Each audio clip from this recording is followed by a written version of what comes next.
ఈ ఉదయం వాగ్దానం ఎలా ఉన్నారు? బాగున్నారా? పొద్దున్న లేస్తున్నారా?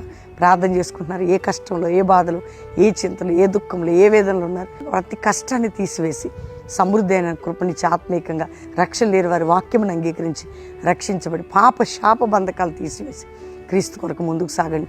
ఈరోజు మీ ఇల్లు ఎలా ఉన్నాయి? ఏ విషయంలో బాధపడచ్చు? చూడండి, బైబిల్ గ్రంథం యెషయా గ్రంథం 61వ అధ్యాయం 6వ వచనం 2వ మాట, జనముల ఐశ్వర్యం నువ్వు అనుభవిస్తావు, నువ్వు అతిశయిస్తావు, వారి యొక్క ప్రభావం పొంది. దేవుడు నీకు గొప్ప కార్యం చేయబోతున్నాడు. నీ కుటుంబంలో ఆత్మీయ, ఆరోగ్య, ఆర్థిక ఐశ్వర్యాన్ని ఇవ్వబోతున్నాడు. తీసుకో, పొందుకో. ప్రవహిస్తున్న మాటని ఎత్తిపట్టి ప్రార్థన చేయి, తప్పక నీకు ఇస్తాడు. ఏ దేశంలో ఉన్నా నువ్వు ఖచ్చితంగా బ్లెస్ అవుతావు. దేవుడిని ఉన్నతంగా పెడతాడు. ప్రార్థన చేసుకుందాం.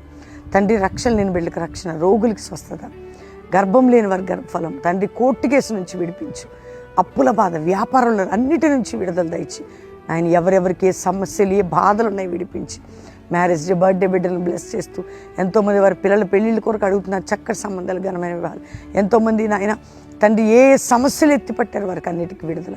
అందరినీ మీరు వర్ధలు చేసి ఒక జాషువా జనరేషన్, అపోస్తుల సేవ, క్రైస్తవ సంఘాల్లో సమాజం లేపు. మా క్రైస్తవ సంఘాలని, సేవకుల్ని కాపాడండి. మా దేశ ప్రజల్ని రక్షించి కాపాడమని, అందరికీ మీరు తోడేయండమని, ఏ దేశం ఉన్నా వారికి విడుదల అద్భుతం చేయమని యేసు నామములో అడుగుచున్నాం తండ్రి. ఆమేన్.